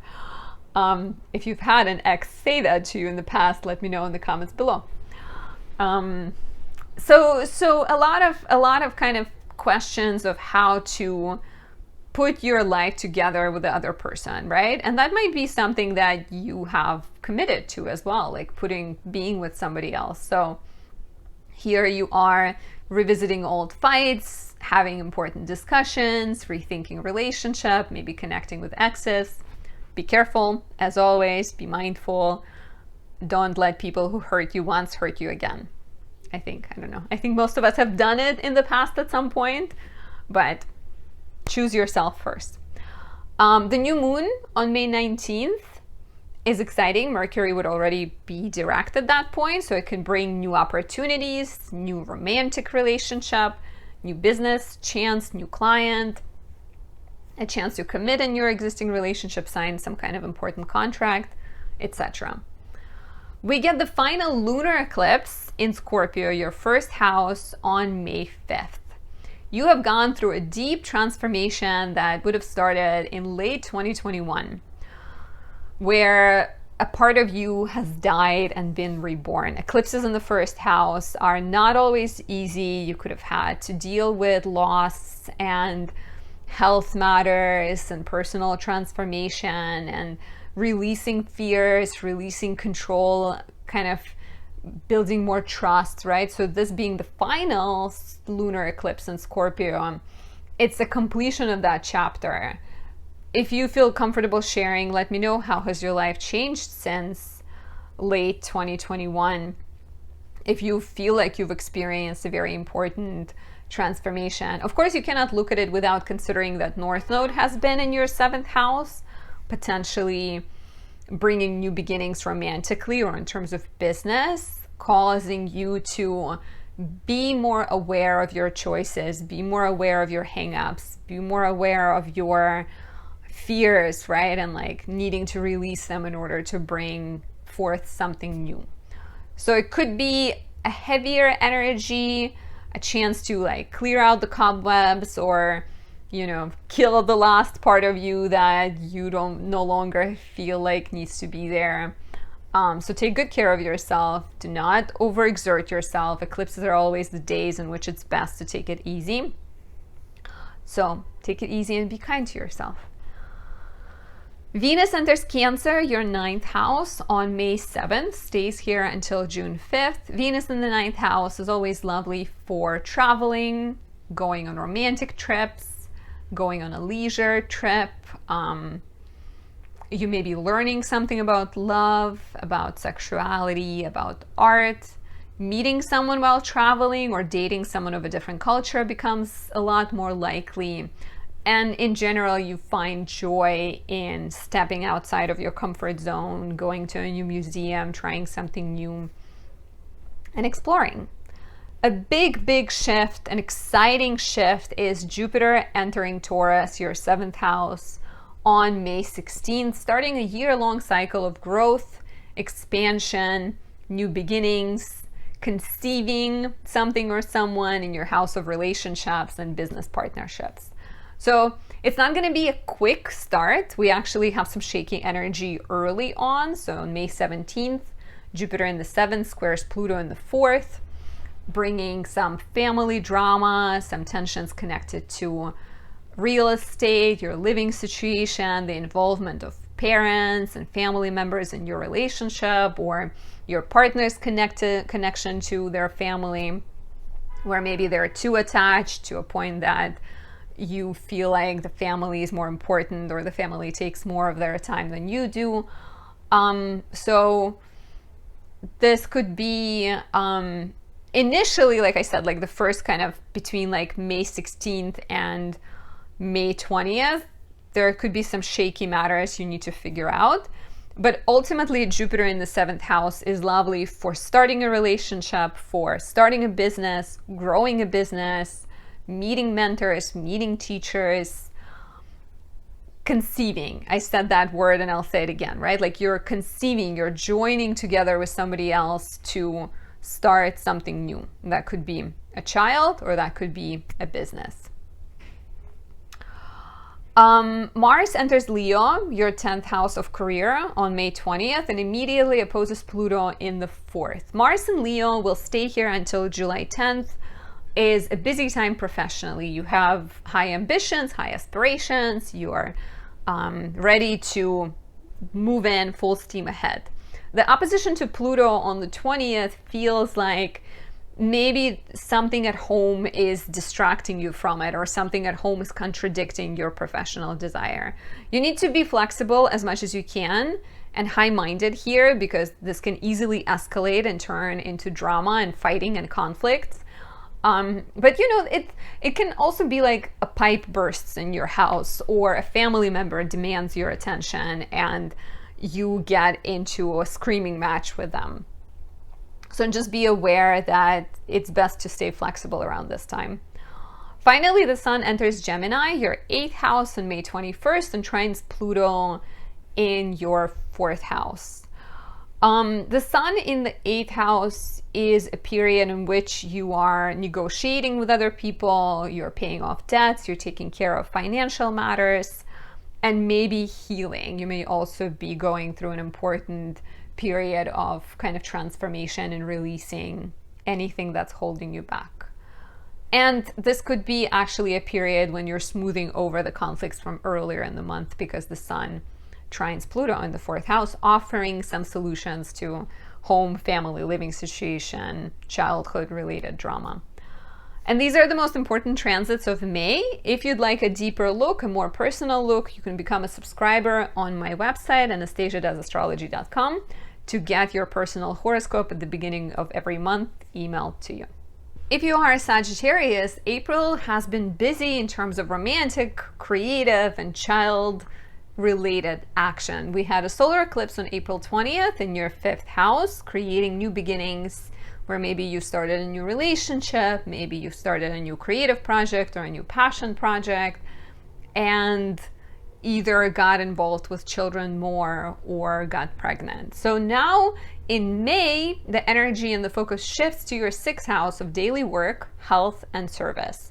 And work that is kind of very laborious, work that requires a lot of effort. With the sun being in Taurus until May 21st, Mercury is retrograde here until May 14th.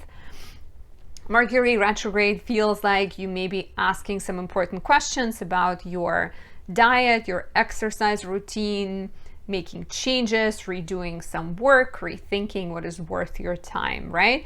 If very literal example, and please share how it shows up in your life, but a very literal example would be like solar eclipse in the 5th house, you just had a child, right?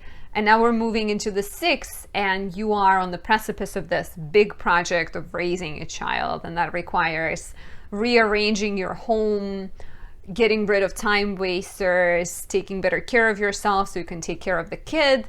So kind of important topics, right? And when I say a child, you could put in that placeholder that it is for you. Maybe it's a relationship, maybe it's a new home that you bought, maybe it's a passion project. The new moon on May 19th may be a source of new opportunities, professional opportunities, new dynamics with your colleagues, some kind of work project that requires work or health related project, or even like a new exercise routine that requires effort and energy, but is also worth it and exciting.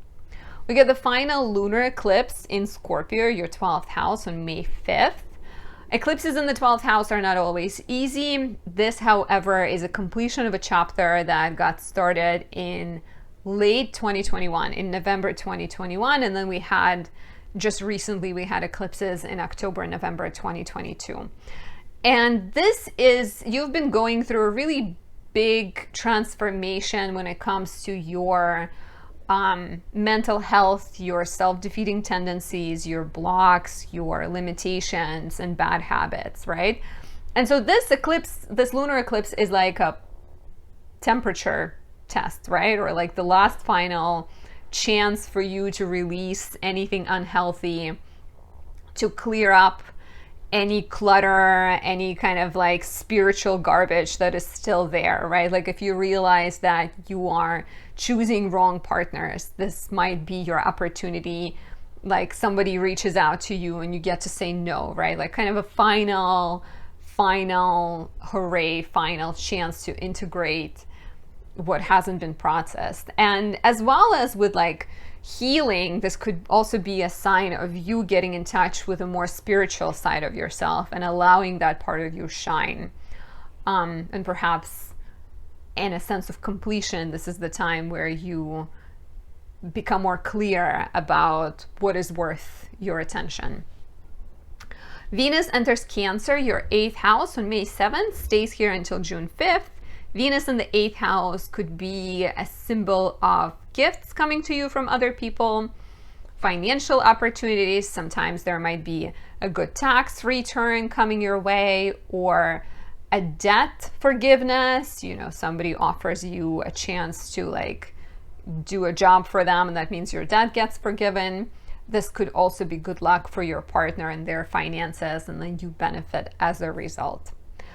Romantically, this could be a sign of more drama and more kind of twists and turns romantically. Just be aware that you are likely to seek the drama out, and if you're more aware that you can be instigating drama, perhaps you will not create it as much.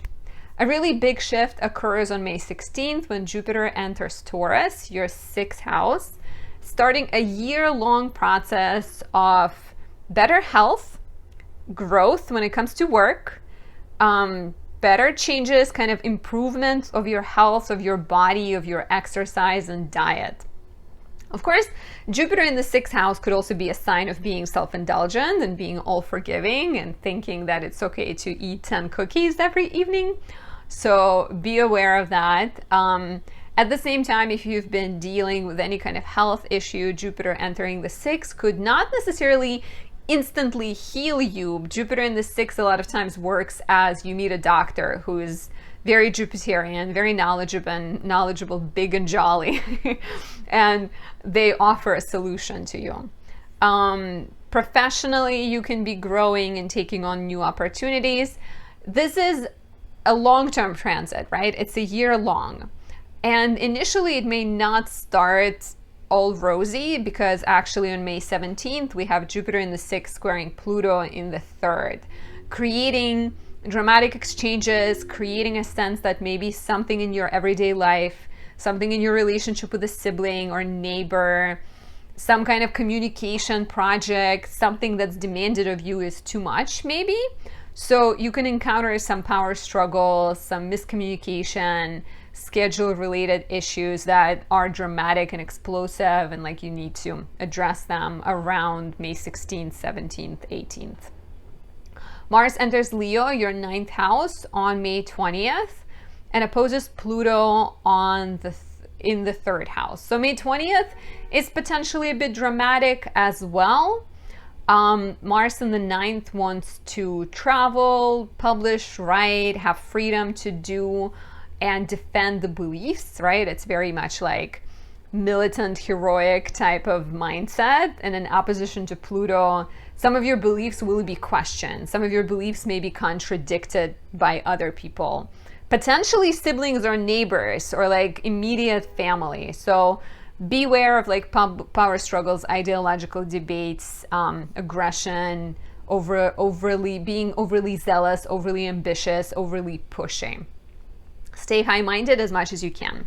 Finally, the Sun enters Gemini, your 7th house, on May 21st and trines Pluto in the 3rd, offering you an opportunity to compromise and talk things out with people you've been struggling with. Potentially there could be a chance to like negotiate and come closer to better understanding with a sibling or a family member.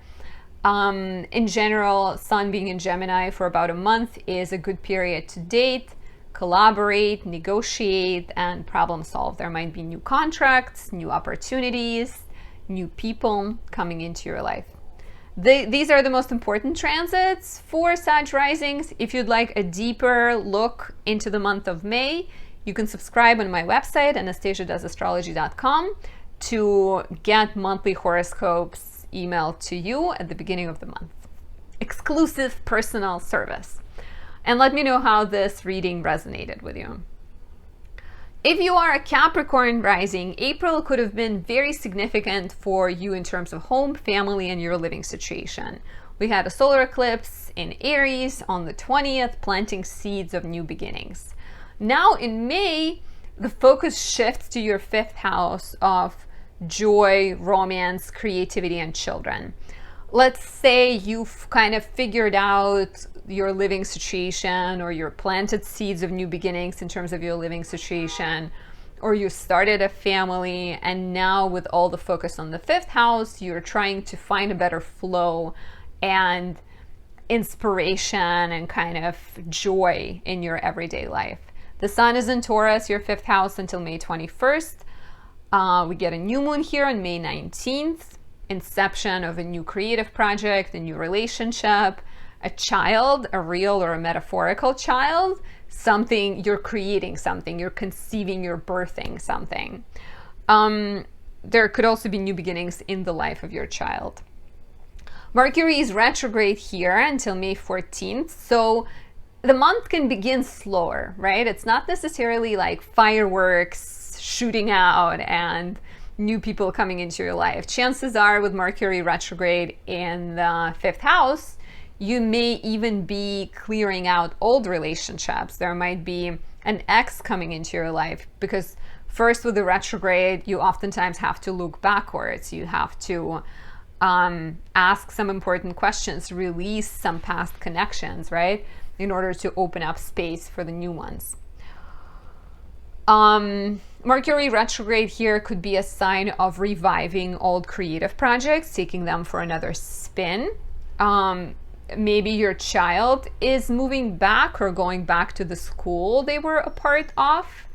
I think it's interesting around this time how we may be reconnecting with our inner child, right? And like looking at what brought us joy and leaning more heavily into that. So if you feel uninspired initially, ask yourself, what is something that you can always trust to put a smile on your face? We get the final lunar eclipse in Scorpio on May 5th. This is highlighting your 11th house. And the changes that are coming full circle now would have started in November 2021 and would have been significant and important in October, November 2022. So solar eclipse in lunar eclipse in Scorpio. Sorry, my notes say solar. I wrote solar for every single sign, and so I need to like keep in mind that it's a lunar eclipse.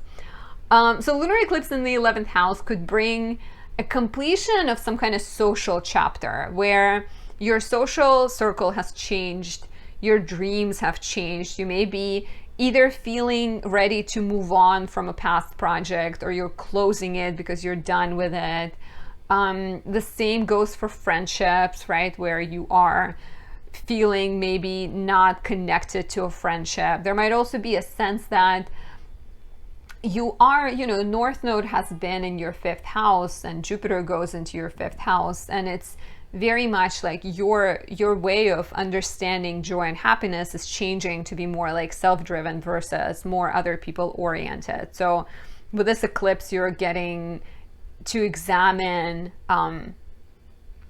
your relationship with the world and examine your pursuits and choose your personal happiness versus pleasing other people, or versus kind of caring for the opinions of other people. Of course, you cannot completely not care for opinions of other people, especially those you love. But it's a significant shift where your happiness becomes so much more connected to being authentic versus being seen a certain way. Venus enters Cancer, your 7th house, on May 7th. This is super exciting. Venus stays here until June 5th. Lovely time for dating, lovely time for negotiating, compromising, connecting with other people. You can experience a new energy, fresh energy, new start in love, new clients, new opportunities to partner up with people and do business with them. A lovely, lovely transit, very fertile transit is Jupiter entering Taurus, your 5th house, on May 16th. It's going to last for a full year, so it's a big deal. Jupiter in the 5th, like I said, is the most fertile time. So if you're not interested in becoming a parent, be extra careful, use more protection. But it's a beautiful transit. Of course, Jupiter will be aspecting Saturn, and initially on May 17th, so between May 16th and about May 20th, there is a bit of a shaky Pluto energy involvement. So on May 17th, especially as Jupiter squares Pluto, your desire for love, your desire for creative freedom, your desire to be a parent will be potentially contradicted by financial struggles or by some kind of conflict related to money or values. So be mindful that May 17th feels very dramatic. There might be some financial matters that you need to address first, or some, like I said, conflict of values where you see things one way and your partner sees them differently. You need to talk it out. You need to hash it out and be honest. But in general, this 1 year long cycle is great for birthing new things, right? They're going to be like, she kept on talking about babies and I don't want any babies. So birthing new things, could be babies. So fertility for everyone who's trying to get pregnant, really good. Creative babies, new projects, new screenplays, new dance moves, new TikToks, right? All of this is encouraged right now, but it might take some time to get things going, right? Like I said, because Saturn is in your 3rd house, Jupiter is in your 5th, they're looking at one another and kind of saying you need to move slowly. And that's what Jupiter in Taurus is all about. And romantically, I can also see new beginnings when it comes to your love life with this transit as well. Mars enters Leo, your 8th house, on May 20th and immediately opposes Pluto in the 2nd house.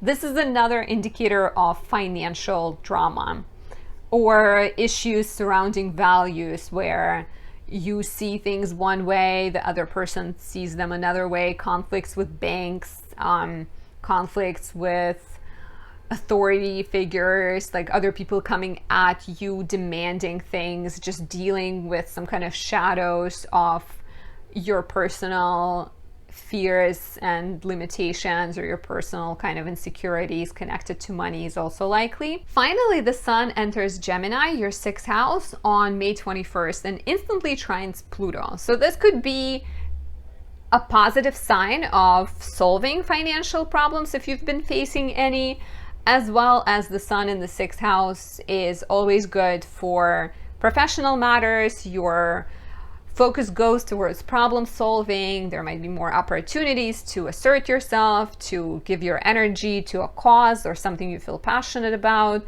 to rethink your diet, rethink your exercise, and streamline, do some spring cleaning with this transit. It's a good time. And these are the most important transits. If you'd like a deeper look and personal horoscope, you can purchase a subscription on my website, anastasiadoesastrology.com, to get monthly horoscopes delivered to your email. Definitely check it out. It's an exclusive personal look at your natal chart. If you are an Aquarius rising, April has had a lot of action in your house of communication, in your house of skills and hobbies and business. We had a solar eclipse in your 3rd house, potentially inspiring you to pursue some kind of communication-driven project, to start writing, to maybe connect with your immediate family, right? Or connect with siblings and neighbors. But more than anything, I think, is to find your voice, to find your passions and to express them. Now in May, there is a lot of action in your 4th house of home, family, and living situation. So perhaps you are looking at your comfort and figuring out how can you be secure and be happy with your space, right? So the sun stays in Taurus until May 21st. We get a new moon on May 19th. Perhaps a chance to move, a chance to renovate, redecorate, renovate, etc. However, the month begins a bit slowly in terms of Mercury being retrograde until May 14th.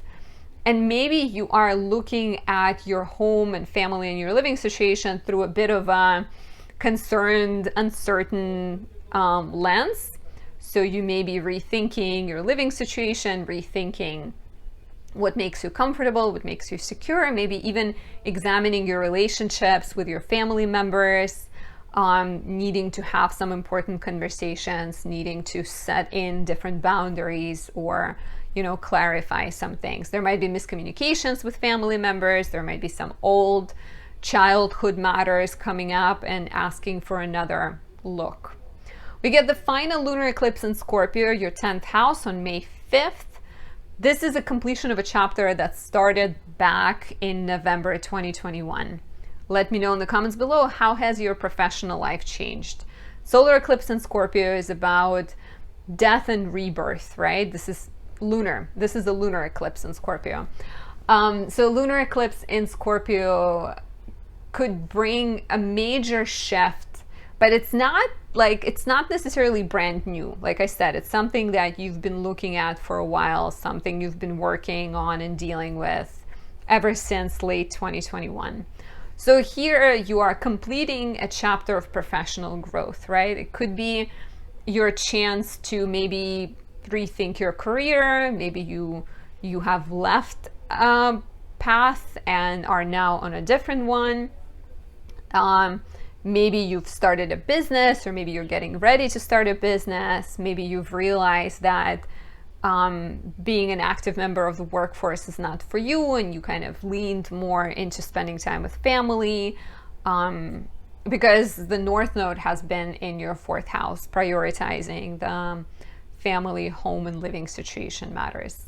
So this definitely can be like an important transformative time for your social life and your public image. Venus enters Cancer, your 6th house, on May 7th, stays here until June 5th. Venus in the 6th house in general is good for work relationships, for your relationship with colleagues. Maybe you're spending more time with them, you're socializing with them. You may even be dating someone you work with, because 6th house is work, Venus is romance. It could be a great time to take care of your health through some kind of creative, fun activity, right? Kind of taking a dance class, you are exercising, but you're also having fun. You become more practical when it comes to love matters, where you buy your partner a gift based on the value it has, how helpful it could be, versus the romantic kind of size of the matter. And your health in general improves, but be mindful of being too forgiving and overindulgent around this time. A really big shift occurs on May 16th as Jupiter enters Taurus, your 4th house, starting a big cycle of expansion and change and transformation to your living situation. So wanting to move, it's not going to be an immediate and quick. Actually, on May 17th, we have Jupiter squaring Pluto between your 4th and your 1st house. So certain tensions, certain power struggles and drama connected to your family, to your living situation, to your inner tension, your inner resistance, and your inner fears will need to be addressed and examined and looked at closely. You may even deal with some kind of opposition from like a family member, or figure out that you are being the source of your own kind of restriction or a source of your own drama, because Jupiter in the 4th wants to grow, but Pluto in the 1st is kind of, it's you, right? 1st house is always you.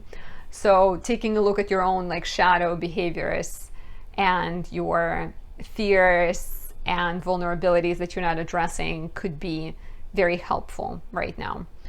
But in general, this year between May 16th and late May 2024 is likely going to be a period where you're going to be more lucky when it comes to buying a property, selling a property, moving, connecting with family members, and growing your family as well. Mars enters Leo, your 7th house, on May 20th and opposes Pluto in the 1st. This feels romantically explosive or dramatic, because Mars in the 7th house is more aggressive or more willing to take a fight with a partner, business or romantic. So be careful of like power struggles, be careful of saying things that are biting and sharp and hurtful, and try to be high-minded as much as you possibly can. And the Sun enters Gemini, your 5th house, on May 21st and trines Pluto in your 1st house. So this is lovely for problem solving. This is like your chance to smooth things over and bring more peace and kind of understanding, as well as the Sun in the 5th house it's shining light on your fun.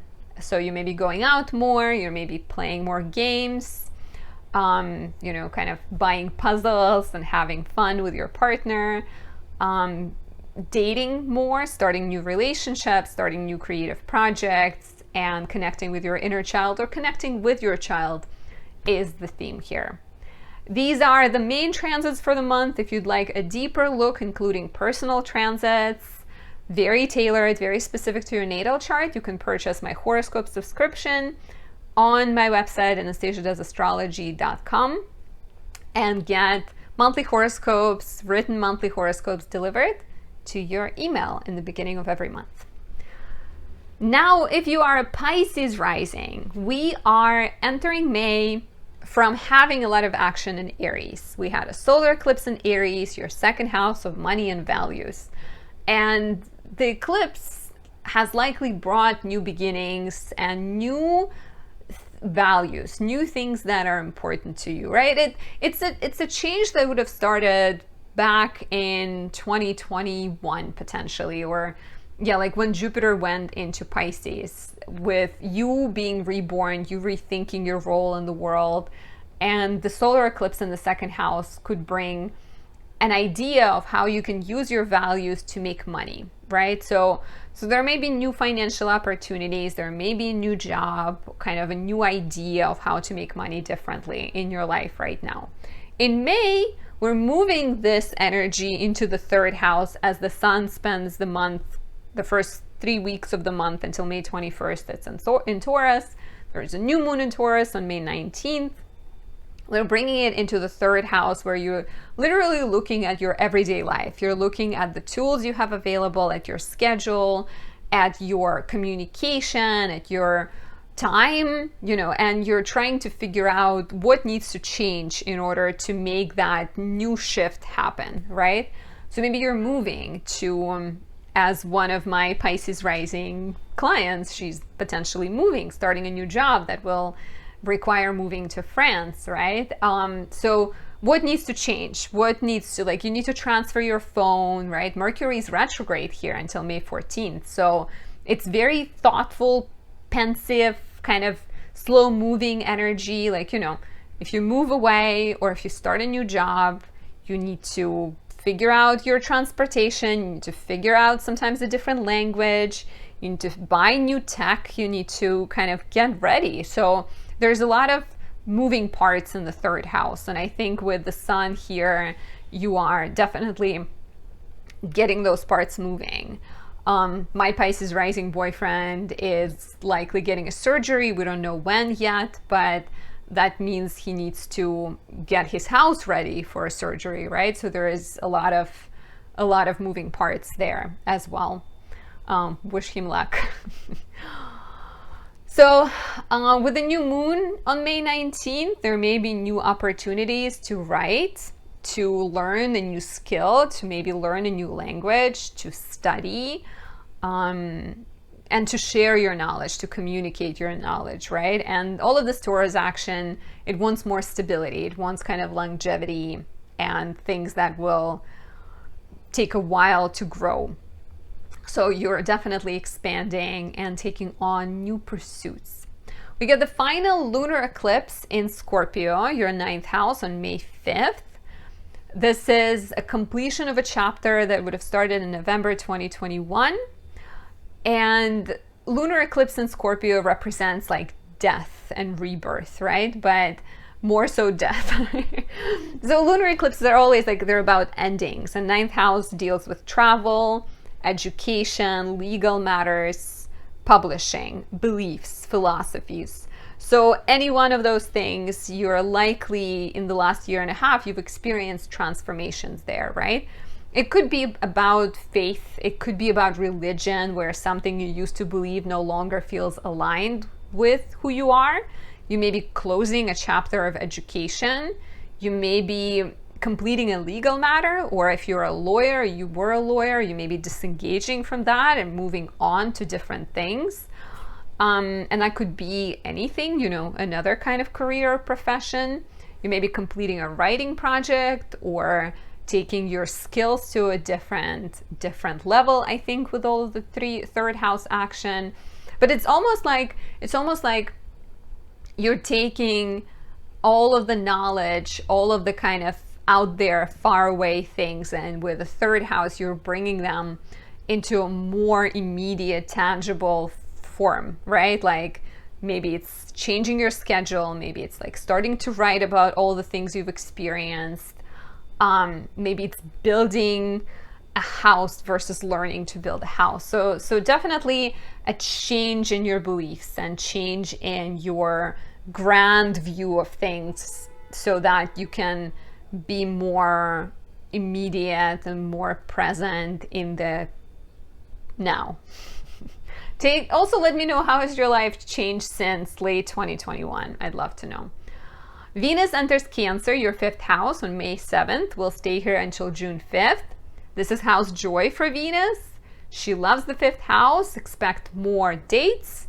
Expect more love, more cuddles, more romance, more joy when it comes to spending time with kids, being more playful, being more cared for, and likely also more inspired. So this is a great time to write, to publish your work, to film videos, etc. A big shift occurs on May 16th as Jupiter enters Taurus, your 3rd house. So I've been talking about the 3rd house for a while already. 3rd house is the immediate environment, your words, your knowledge, your community, right? So Jupiter begins a year-long transit in your third house, encouraging you to start a business, encouraging you to move potentially because it's immediate environment. There's changes in your immediate environment, encouraging you to share your message, right? Like, what is your message? What do you want to communicate about? What language do you want to communicate in? So here you're taking that urgency, that message that you have, and you're getting ready to bring it out in the world through writing, through a podcast, through a change of career, right? It's very exciting, I think. But initially you may encounter some opposition, some drama, even some mental blocks where maybe you don't believe in yourself. Don't do it. Do not believe in yourself. That was a double negative. The Virgo in me saying, no. Do believe in yourself.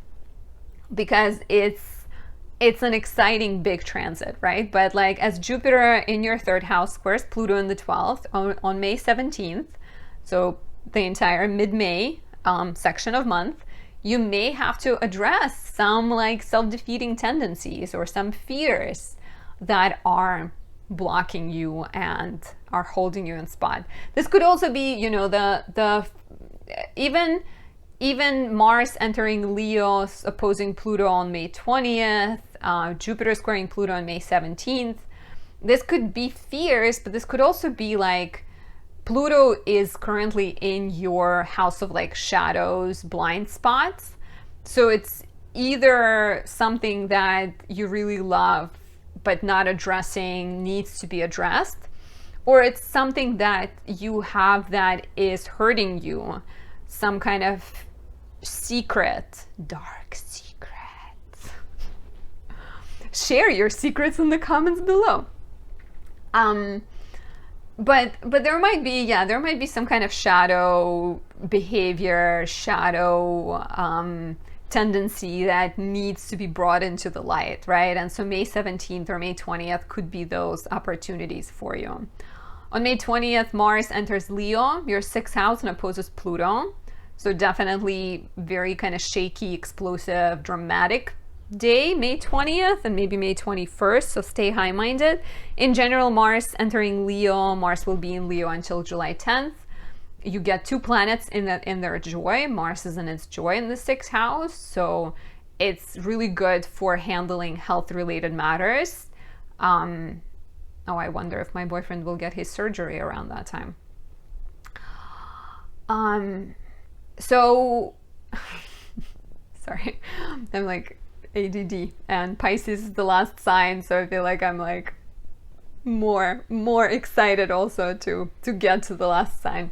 So Mars in Leo is pretty good, right? Mars is in its joy. 6th house has a lot of problems, a lot of health matters, a lot of cleaning, organizing, problem solving, and Mars in the 6th is more than happy to oblige. So your work skills get a boost. You are kind of more productive, more hardworking and dedicated to whatever is on your plate. Finally, the Sun enters Gemini, your 4th house, on May 21st and trines Pluto in your 12th house. This could be an opportunity to address the drama that I've just described, as well as the Sun in the 4th house tends to be a more introspective period, more focused on being at home, spending time with family, working from home, connecting with family members, beautifying your home, doing any kind of projects around the home. So this is it. These are the most important transits. If you'd like a personal look, you can purchase a horoscope subscription that offers monthly horoscopes emailed to you at the beginning of every month. Visit my website, anastasiadoesastrology.com, to learn more. And let me know if you have any questions. This is the look at May. It's crazy that we are already in May. And I hope the readings resonated with you. If you made it till the end, say hello. If you haven't, say hello anyways, but you wouldn't know that I said it. And have a great month. I'll talk to you soon. Bye.